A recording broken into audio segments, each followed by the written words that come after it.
Good morning, ladies and gentlemen. This is Arnis Luks here at the Crossroads, and I'd like to welcome my two guests from Canada. Welcome, Robert Klinck. Hi, Arnie. Good to see you again. No worries, pleased to have you, Robert. And Wallace Klinck. Welcome, Wallace. Hi, Ernie. We were having a downturn in the temperature. It's going down briefly, well below 20, I think, down to 15 or so, and then it's going to come back. But it's generally staying around the 20-some mark, and it's been quite pleasant, actually. Okay, So excellent. nothing to complain about from that standpoint. Well, our weather's not far behind you, Wally. We're in the middle of winter. If you like, we're approaching spring. We're about 3 weeks away from spring, and we are mid-teens, 16, 17, 18, around that. The other day it was down to about 10, and we felt it, so overnight. Frost on the ground, which is always interesting, but certainly not harsh. The climate isn't not extreme. It's fairly, if you like, consistently mild and comfortable, and certainly the temperature that you can accommodate, you can adjust, you can acclimatise to the variability. It's well within the grasp. When we first went into the cooler weather, the fire was going, and perhaps we'd hover a bit, but as we get acclimatised to the weather, the fire is going less and less, and we're facing the weather, and well, give me your best shot. It's not that harsh after all. So we can adapt, we can acclimatise, and it is very, very important to recognise that we are an adaptable creature, part of creation. We do accommodate the variabilities. Now, today's news headlines is about COVID. It's essentially about the administration of COVID, and this to me is most profound. I'm going to cut across to the Australian front page. It's the principal newspaper, Murdoch paper, conservative inclined. We've got other papers, Sydney Morning Herald, The Age, which are socialist inclined. This bloke in the picture is the Premier of Victoria, one of the largest states, not the largest. New South Wales has got a greater population. But Dan, they're calling him Dictator Dan. And in this particular article, the lead-in to the article is referring to the fact that you would expect the executive of government, being the ministers and the bureaucracy, would be answerable to Parliament, but that is not so. In actual fact, we are being controlled by a cabal of senior public servants and a leader who rules by administrative decree. Administrative decree. Now that really is important to come to grips with what that article is alluding to. Administrative decree. Sorry.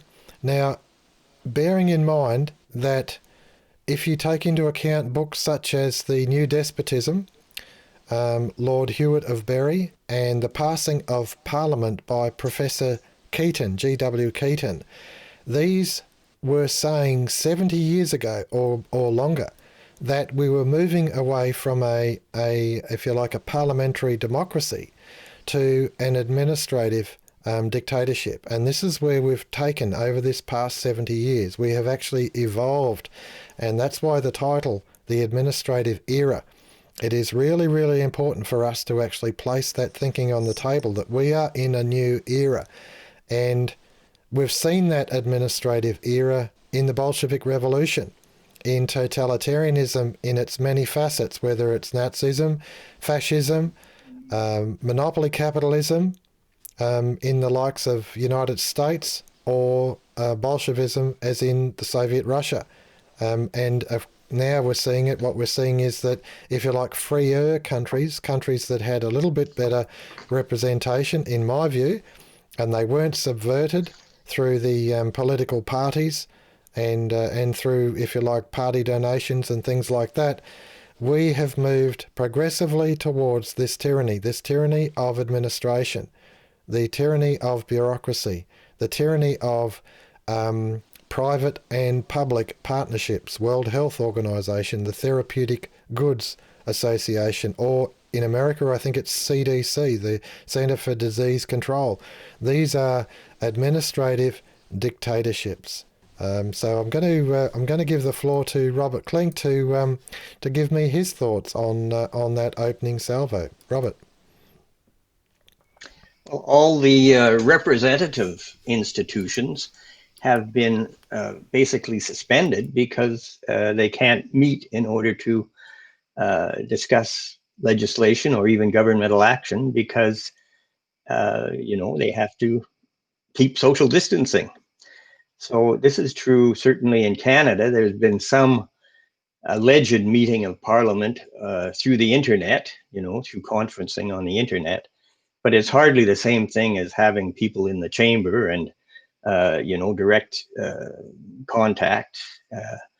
In any case, as far as I can see, we've gone into a system of, as you say, Arnie, decree. And it really mystifies me that it's not, we get these decrees from the World Health Organization, and then our national governments purport to apply them.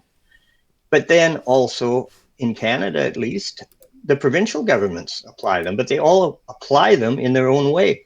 So we have at least considerable variation between the instructions that the various provincial populations are given to limit the spread of this virus. And this goes down even to the municipal level.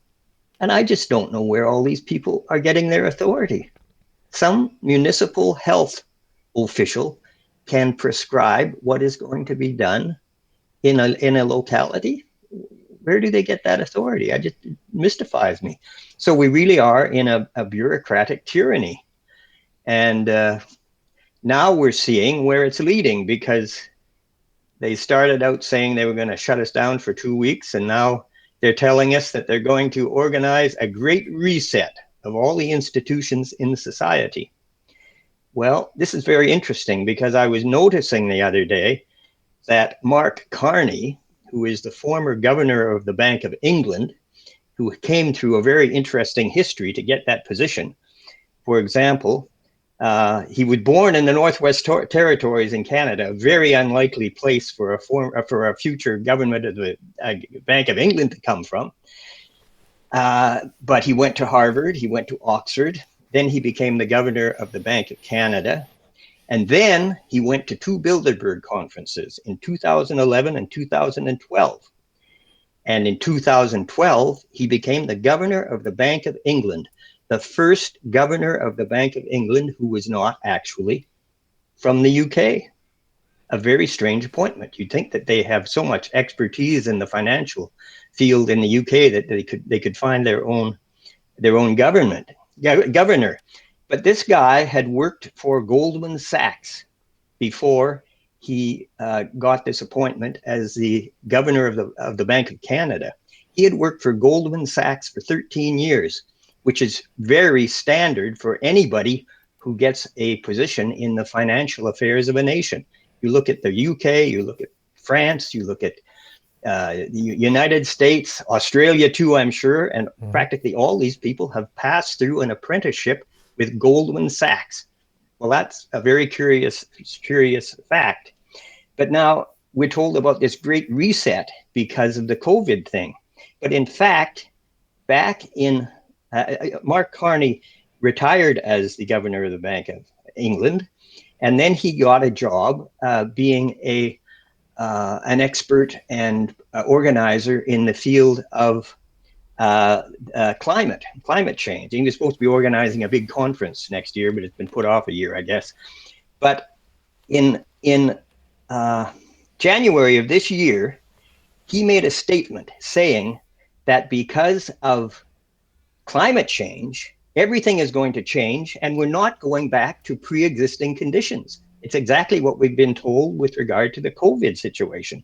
And he declared that there would be a new Green Deal, and a part of this deal would be that any business that is not carbon neutral will be bankrupted by the financial institutions. Well, we've certainly seen a lot of businesses being bankrupted lately. So this bureaucrat has combined the climate, alleged climate crisis with the alleged COVID crisis, given them, they both have the same ultimate objective, which is a total resetting of society and a total uh, uh, intimidation of anyone who doesn't go along with it, to the extent that Carney said anybody who didn't go along with the new green agenda would be bankrupted by the financial institutions, which also, I suggest, demonstrates his understanding that finance controls the institutions of society and the business element in society. They have the power to crush anyone they want. We've tolerated this for decades, centuries, and it's about time we reversed it and we gave the financial power to the population, which would be very easy to do because of the malleability of the financial system, of money. But we haven't done it, and therefore we're in a position where these people can destroy us at will. Yeah, thank you for that, Robert. That's certainly a profound opening salvo. Before I give you the floor, Wally, I just want to cut across to an article by a journalist in Australia, Andrew Bolt. He runs a television show as well. He's talking about the impacts these crude bans with COVID-19, the bans that are actually in place, are killing more people than the virus is. But this one is probably more important, and this is that the Victorian, I showed you the Premier before, this is the same bloke here, he cancels the democracy as a health hazard. He actually, through a bureaucrat, has insisted that the upper house of the parliaments in Victoria, will not be able to sit to discuss what is going on because it's a health risk. So by decree, they've cancelled democracy. So it's this is what's actually going on in Australia at the moment. These bureaucrats are running riot, and they are unanswerable and unaccountable, and they are in a state of perpetuity. They can't be thrown out, and I think that's most important. Your thoughts, please, Wallace Klinck. Well, it's legalism and power gone mad, gone rampant. It shows you the deviation of thought that occurs between this administrative class and the general public. They obviously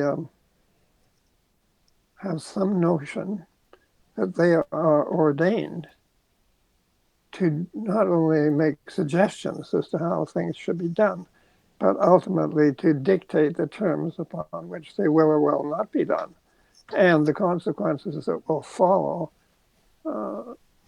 people regarding their degree of obedience or compliance. Because I don't think people stop to think necessarily. In general, some do, but when you get controls like this, it's not just a matter of specific control. It extends to really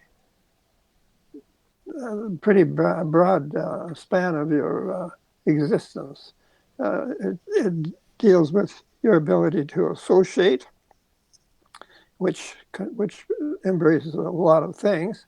It embraces your ability to travel. It embraces you to travel without giving your identity and everything to the authorities in a way that is recorded as a statistical record, so that you'd be more susceptible to state control. I don't think people realize the degree to which the actual effect these limitations can, and will in the future have restraints upon the public's individual lives. It's really quite frightening, because they're really amassing almost total, absolute dictatorial controls. So what you have to bear in mind, actually, I think, as these things progress, as conditions and situation moves forward, you have to bear in mind that the real purpose of this is control. It is power. And it is power that resides in people who have intruded themselves into positions where they were able to exert power. And that power, they say, is, it's if you take power, it doesn't occupy it doesn't leave it behind in a vacuum. If power is taken away from some area, then you will find that power moves in to fill that vacated area.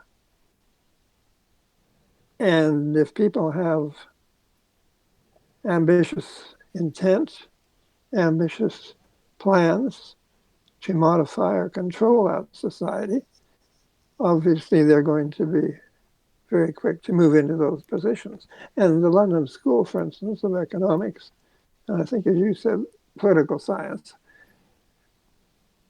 they have virtually moved into a dominant position in academia. They're graduates. If you see new people who have been appointed to government positions, it's rarely true that they don't have one of their credentials as having been a graduate of the London School of Economics. And that has moved all across the university system in the United States and abroad. And for instance, Keynesian economics has become the accepted form of economics. Now, how do you explain politicians who allegedly profess to be for limited government just seem to go along quite merrily with this domination of Keynesian economics, which prevents people from enjoying the benefits of their association without increasing debt. And debt requires future effort, which means that your activities are dominated by this debt. You're not just going into debt without consequence. It's going to affect your entire lives because you're going to be bound down to certain activities which will supposedly help you liquidate these growing and accumulating debts. So it's really, and it goes on to medical issues. And, you're traveling, you may have to have some kind of chips on you to, contain information about your health conditions. These things, the point is, too, that these things are not tending to be voluntary. Then you don't just say, yeah, I'd like to have a chip. The chip will be more and more demands on the part of the bureaucracy to make these things obligatory, not voluntary, which means that it can have a vast constraining effect upon your historic freedoms, effects that you may not even be able to imagine. As Douglas said, society is never in such danger as when subject to the mercies of the utopianist who has a utopia that he wants to impose on everyone else. Yeah. If you're economically independent, you can make your own choices in life and hopefully construct your own utopia according to your own desires. But if you are subject to controls, restrictions, regulations that affect and dominate every aspect of your life, your existence as a free agent in this scheme of things is pretty well constrained. Thank you for that, Wally. That's very, very important for us to just place this in context. I'm going to cut across to a website. I'll just clear this, and I just wanted to touch on something. Now, this is socred.org, socred.org, Social Credit, the Clifford Hugh Institute. Now, Social Credit Views is under this Social Credit Action there, Social Credit Views, and in it, it's an article in particular that I wanted to highlight, which is down here. It's in regard to modern monetary theory, social credit and modern monetary theory.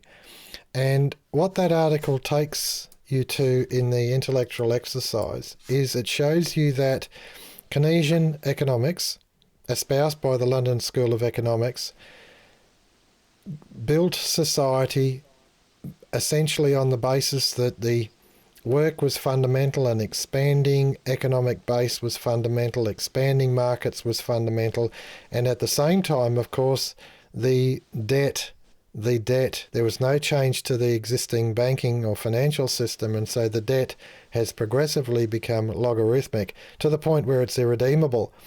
Now, modern monetary theory is actually a continuation of that theme, if you like, in the sense that the power that has been exerted historically by central banks, part of that power is now placed in the hands of government as the employer of choice. The COVID-19 lockdown is lunching the economy, is lunching small business, is absolutely destroying their cash flow. And on the basis of what you previously said, Robert, in regard to the Green New Deal, it is quite deliberate to deconstruct the West. Agenda 21 was presented, the Great Reset from the World Economic Forum, Agenda 21 from the United Nations. These are massive administration centres.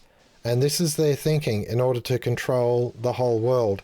Modern monetary theory places the issue of new credits in the hands of the, if you like, the national governments, and they are exercising that power by offering either some sort of subsistence basic income, some subsistence sort of dole, if you like, or whatever, so that you do get enough spending power to survive, but nothing more. But the economy is being deconstructed, it's being destroyed, so that this bureaucratic administrative class can control the world. So there is design behind it, there is purpose behind it, and we need to recognise that. And in this article, Oliver Haydorn has gone a long way to explain the progression of these schools of thoughts. The London School of Economics, the Austrian school that came up with modern monetary theory, these are sponsored institutions to pursue an end goal. The end goal, whether you call it communism or you call it capitalism, monopoly capitalism, ultimately it is collectivism. You become a part of a cog or a cog in a big machine. That machine, of course, is world government. That is the design, that is the purpose, that is the intent. Your thoughts, please, Robert Klinck. I don't think it was mentioned that John Maynard Keynes was a Fabian socialist. He was, the Fabians were the ones who created the London School of Economics specifically to pursue their policy of infiltration of all institutions of society with socialist thinking. They got this thing going back in, I don't know, around 1888 or something like that, before the 20th century. And with the support of financial powers, they spread it through the entire world, not just the English-speaking world, but it's gone into, Asian countries. If you look at the background of ministers of finance in probably most countries, they would have come under the influence, either directly or indirectly, of the London School of Economics and the program of, it was a deliberate program of infiltration by stealth. And the symbol of the Fabian Society was a wolf in sheep's clothing, because they were working to subvert the existing institutions of society. Very, very few people realize that, but it's been an immensely successful program because it has had the support of the financial powers. Now, I had the experience of working in the House of Commons as an editor for 17 years. And in that capacity, I used to edit the sessions of a committee called the Committee on Regulations and Statutory Instruments. It was chaired by a senator who was a member of the Socialist Party in Canada, a very clever man, very capable man. But I used to listen to these meetings of the committee, and they would just approve endless numbers of regulations and what they called statutory instruments, which were derivatives of laws that were passed by Parliament. And the real significance of the laws was in the way they were administered, which was expressed through this regulatory arrangement. So I think when I was there, which was in the 1980s, there was something like 16,000 of these regulations.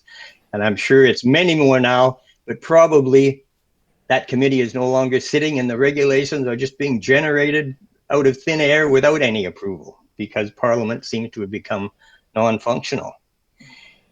In any case, there has been in recent decades an attempt to put a tremendous overlay of administration in all institutions.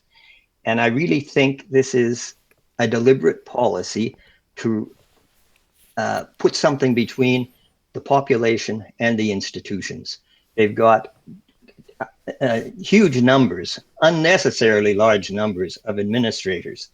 And this is where many people go in order to pursue careers, because we are in a full employment economy, and whether the employment is needed or not, people are always looking for a source of income. So they're trying to get these administrative jobs. But the effect has been, as I say, to alienate the population from their institutions. And I think there's nothing accidental about this. It's a deliberate policy. For example, now in universities, the number of administrators approaches the number of students. It's incredible. You know, they used to be efficient organizations, but now they've got so many functionaries, so many bureaucrats, that they're just top heavy. And that is why the cost of education has gone through the roof. That is why students have these tremendous student debts that are going to pursue them through a long period of their lives, if they're ever repayable at all.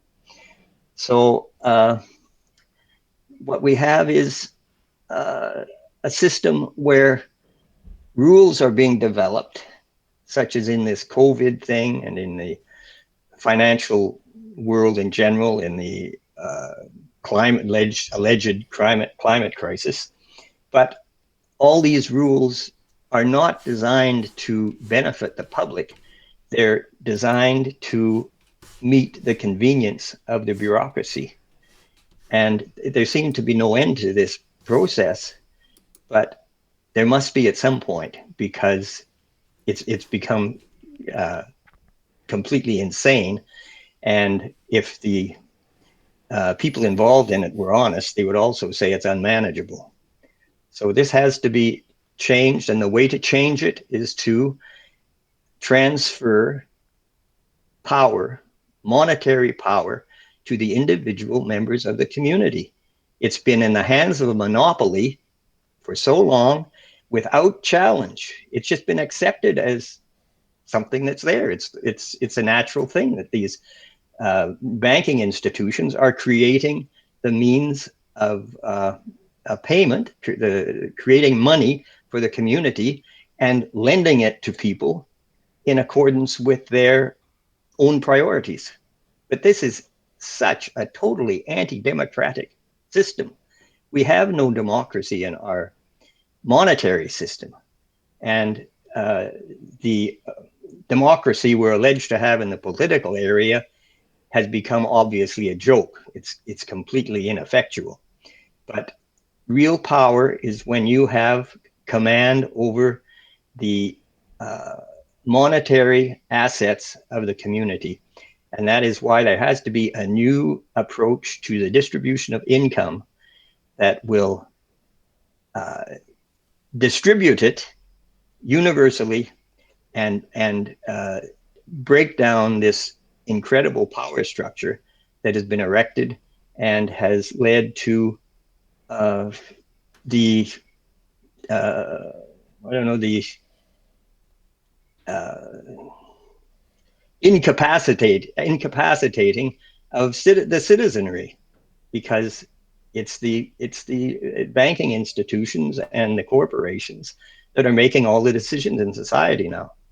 The population is just supposed to go along passively. Thank you for that, Robert. Certainly very lucidly put. I'm going to just cut across to some websites before I give you the floor, Wally. And in particular, I just wanted to highlight that our former Prime Minister, Bob Hawke, his address to the Fabian Society, 1984, and it highlights the purpose and design behind policy, the intention there, and it's well laid out. He's frank and he's honest. He thought it was to a closed group, but in actual fact, so confident, his department had no trouble issuing the speech for public scrutiny. And the other document I wanted to touch on, which will help you understand the relationship between the individual, if you like, and the structure of the state. Realistic Constitutionalism by Douglas. I read it across the weekend. I was thrilled with reading it because it highlighted that our ancient freedoms are actually the documents behind our Constitution. They are a thing called common law, habeas corpus, Magna Carta. And Douglas refers to Magna Carta in that it's a document that should be regularly read. What we're seeing actually outworking in society is an enormous array. I describe them as sausage machine laws, but originating within the bureaucracy and processed through Parliament. The courts actually adjudicate on the acts, if you like, and not necessarily on our ancient freedoms, the common agreed law of the land. And so the courts are only able to administer the act. If the act is actually administered as per what is there, then that is satisfactory, and so there is no charge to answer against the bureaucracy, against the actual act, and that is so wrong when our ancient freedoms are being stripped from us. So we need to actually reorientate our thinking, and to me it's very important, and that's why Douglas has, if you like, paved the way. He's shown us this is how you had to actually think, put it in perspective, put history where it belongs as lessons from the past. And when we see the tyranny, whether it's the tyranny of King John with the forced seal of the Magna Carta, or it's the tyranny of Henry VIII, absolutism in the monarch, what we're seeing here is absolutism progressed from the monarch through to Parliament, and now absolutism in the bureaucracy, the administration of the acts. Whereas in actual fact, it is a tripart relationship. It is a tripart relationship. It is the people, the community, if you like. It is an agreement with the government before God. It is a tripart relationship. And this is where we need to place these things into perspective. Render unto Caesar the things that are Caesar's. Government is legitimate. But unto God the things that are God's. And that means we need to be free as much as possible in order to find this expression, this worship of God. Your thoughts, please, Wallace Klinck. That's right, Arnie, and I think that, you can't make the point strongly enough that people have to, if they want to resolve their problems, they have to turn their attention toward the financial system. The financial system is not just an abstraction that really isn't relevant. It is absolutely crucial and critical to everything we do in life, to everything we cannot do, and to the things we're permitted to do or allowed to do. And unless that is given, it's a representative system. And if you have a representative system that does not reflect reality or realistic relationships in terms of natural law, the laws that actually do obtain in the functioning of the universe, you're obviously going to get completely led astray. You're going to get led into territories and areas which will be unfamiliar to you and which will not be natural to you. And you are going to have enormous trouble in your relationships amongst the people themselves. And I think that the British constitutional approach was aimed at trying to pass minimal laws, but making laws that you do pass consonant or compatible with natural law, not just some arbitrary notion that some bright mind has concocted and decided that he wants to impose upon the rest of the people.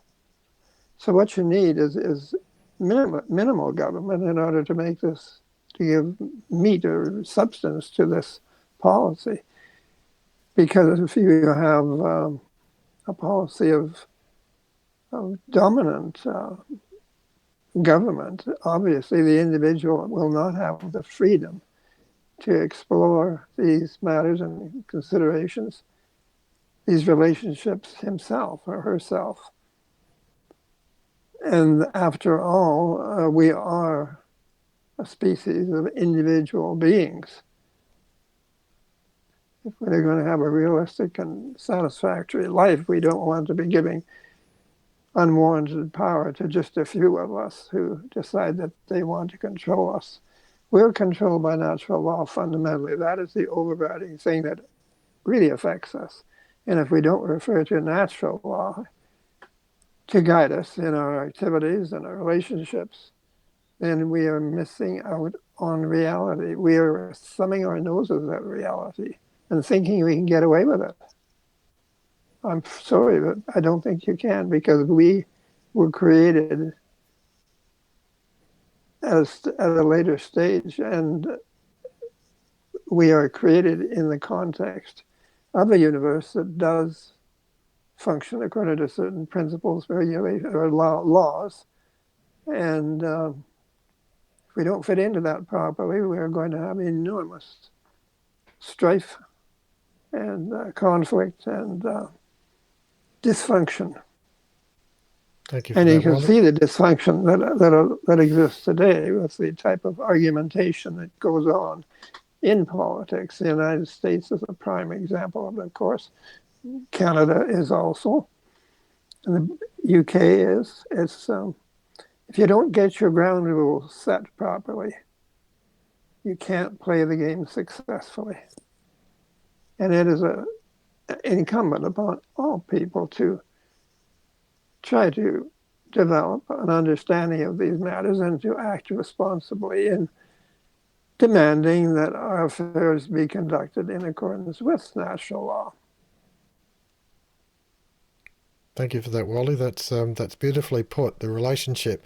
We are subject to our, if you like, our natural traits. We want to breathe clean, fresh air. We want to actually enjoy the sun. We want to go out, maybe stand in the rain. We want our own plot of land. If we've got, if you like, economic security, we want to mind our own business. And that's the nature of it, minding our own business. And so we should be left to mind our own business, and the bureaucrat should do himself, herself a favour and mind their own business. But of course they're not doing it because they see their point of view as more valid. They essentially have this instinctive flaw within themselves. It's one of totalitarianism. And the natural law is that, of course, all power tends to corrupt. Absolute power corrupts absolutely. And great leaders are generally evil, despotic leaders, and that's their point of influence. Your thoughts and, believe it or not, closing comments, please, Robert Klinck. Well, I don't know if you know it, I'm sure you do, that Churchill, back in 1920, Winston Churchill wrote an article in which he described what was going on in Russia. And he said it was rooted in malevolent envy. And all the brutality sprang out of that kind of sentiment. Well, if you look at what is being done to us under the pretext of dealing with this COVID threat, everything involves making life more grim, suppressing any kind of possibility of normal activities that people derived enjoyment from in the past. What's being created is a society without a sense of fun. You see all these grim people walking around with fear in their eyes, wearing their masks, and looking at their neighbors as if they were going to contaminate them and possibly kill them. You know, it's a completely different society we're living in, and what a rapid transition to it, and what an incredible acquiescence in it by the population. It's really a lesson, I guess, in how malleable, how controllable people can be. I mean, the bureaucracies have tended to have a bureaucratic view of things. And increasingly, that view involves a certain degree of contempt for the public, because the bureaucrats are at the heart of things. The public is very much at the periphery, and most members of the public don't have an understanding of what is going on in the inner chambers of government. So the bureaucrats have tended to develop this mindset that they are, in some sense, better than the population, and that the people are actually an impediment to all the good plans they have for improving society. But the good plans are not taking into account the nature of the life that people ought to have. And that is a life in which they are increasingly free to choose how they're going to run their affairs.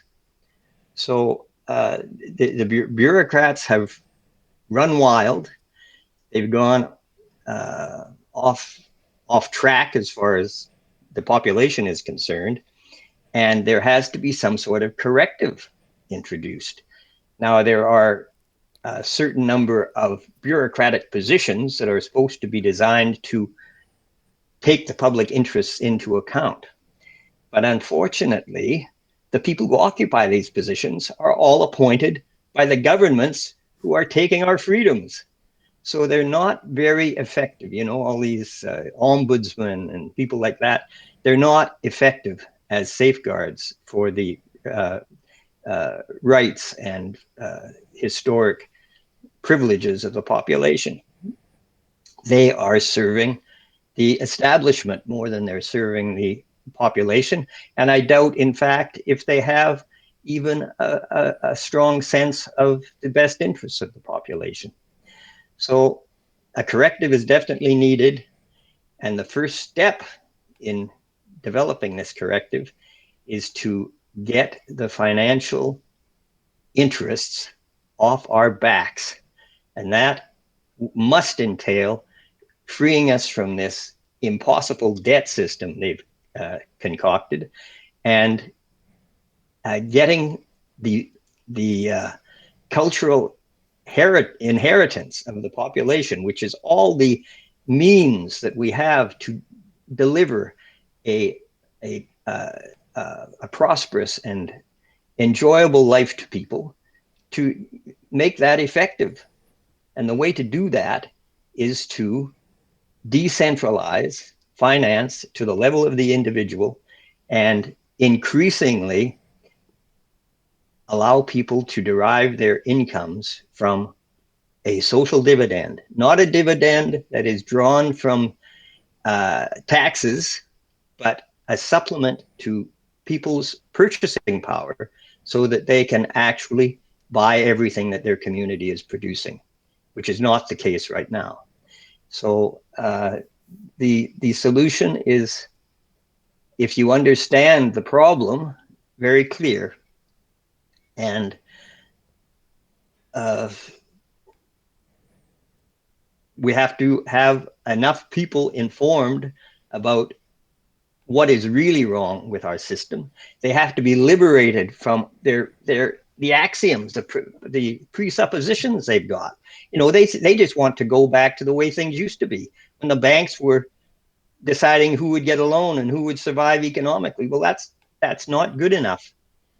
We have to go into a system that is designed for we say the 21st century. It'd be designed for centuries going back, in fact, because this transition to an economy of super production had been in existence now for quite a while. But this is where we must go, and not back to the way things were back in January. We have to go to a different system that is rooted in realism and not in the principles of centralization of power that have been increasingly imposed on society for now decades, centuries. We've got to free ourselves from that system. Thank you for that, Robert. Very well put. I might add, before I give you the floor, Wally, there was a question put amongst some thinking people of how do you actually define, how do you assess the actual outworking of a policy as to its effectiveness? Is it a good policy or is it not? And the actual template that was recommended was this. You assess anything on the basis of how it affects each and every individual. Not just some, but each and every individual. Now, if the financial system is bankrupting 95% of the world, the 5% agree with it, but it's those other 95% don't. And so its purpose is actually skewed to benefit the 5%. If there's a water supply coming into a community, is it sufficient that it is reliable, sustainable and affordable for each and every individual? If it is not, and it's run by bureaucracy based on scarcity, then the purpose of the policy is for exploitation. It is not to actually serve the individual. So you must always place it under that template. How does this policy affect the individual? Is it serving each and every individual? If it is not, it is a form of management, an administrative lawlessness. Your thoughts and closing comments, please, Wally. If you look at it from the standpoint of natural law, yes, it certainly is lawlessness because it is the imposition of a human so-called law in order to govern our lives, when really we were created without that type of human intervention. And nature functions without that sort of thing.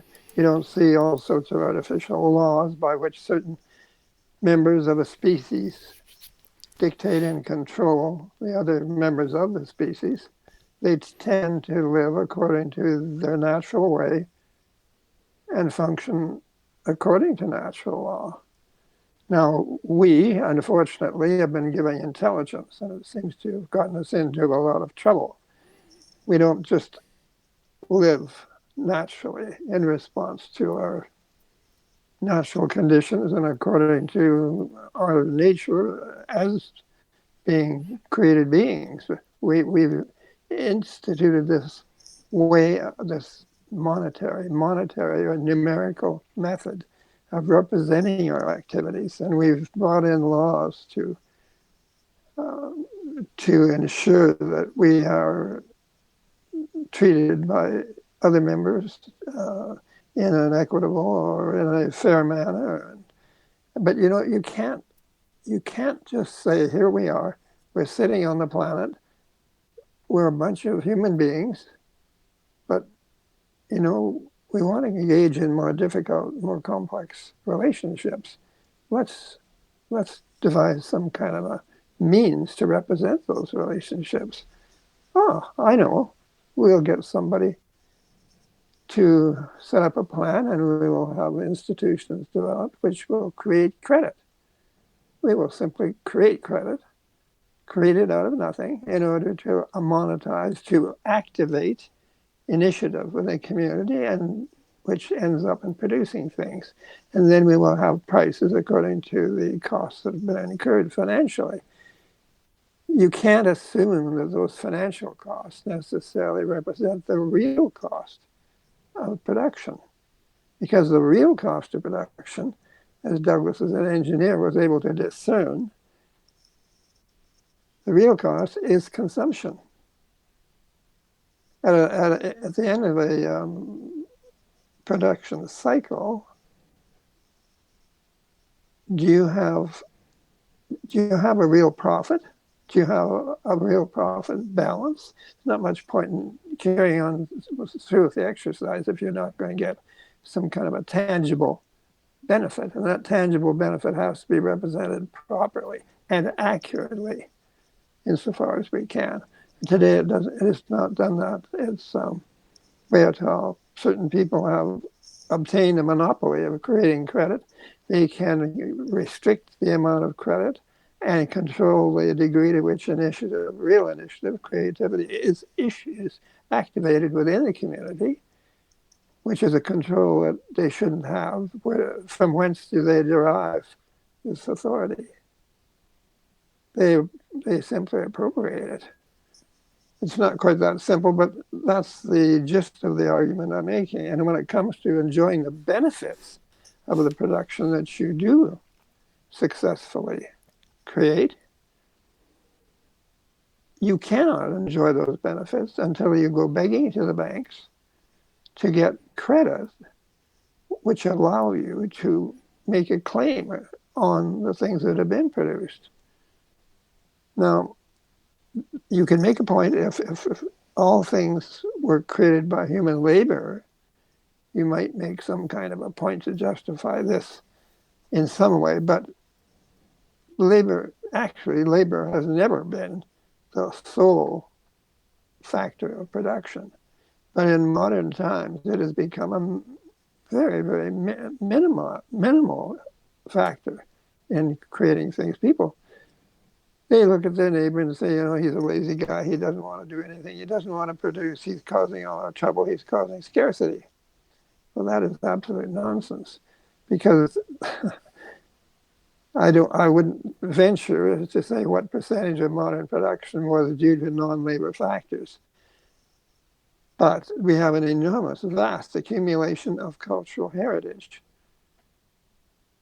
and unearned increments of association which have accumulated and which are ready for us to use when we proceed to do something, and which constitute today the major portion of our resources to do something. So you can't make any kind of a moral appeal to the idea that everything is produced by human beings, and therefore you can only consume if you are a producing human being. You have to extend that, allowing a claim on consumption to go beyond that, to allow the individual person, citizen, consumer, the right to consume an increasing portion of what is being produced, because that portion is being produced by non-labor factors, nothing to do with labor. So there's no justification morally and practically for restricting people's consumption capacity to an equivalence with what they personally contribute to production. This doesn't make sense. It's irrational. And it is immoral, because it's barring people from the natural fruits that have occurred through human association over the period of human history. And how can we say that people cannot enjoy the benefits that have accrued through this association over time? We are a society who has gone astray. We have been affected. We have been dominated by an ethos which is not normal to the natural world, and we have been enslaved by it. And it is coming now into a very critical stage, because the displacement of human energy as a factor in production is becoming so great that there's a crisis in consumption that is just getting worse and worse. And that's why you'll see these governments recently. And I don't know if that's partly what they have in mind when they're talking about a great reset or not. But the great reset is not to be achieved by simply borrowing money from the traditional money lenders or from any money lender in order to achieve continuation of the economic system, because the economic system depends entirely in the end on the consumer. If you don't have a consumption, effective consumption of your product, you can't carry on because you have to liquidate your costs. And the consumer alone must have the means whereby to liquidate those costs through his purchases. Then you can go back to your original loan, pay it off, and proceed with a new cycle. But if you go bankrupt, you're done. You can't do anything. And you will go bankrupt if you can't. So actually, consumption is actually an essential, absolutely essential part of the economic process, which cannot exist without consumption. Life was meant to be lived. Life was meant to be lived. Life was meant to be something rewarding, something without anxiety, without fear of scarcity.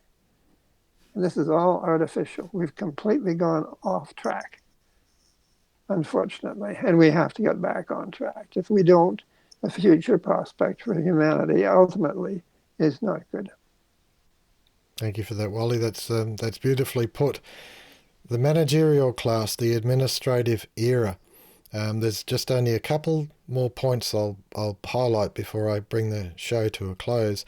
One is that this same administrative era, if you like, the same bureaucracy, has permeated every level of government, but it's also permeated industry.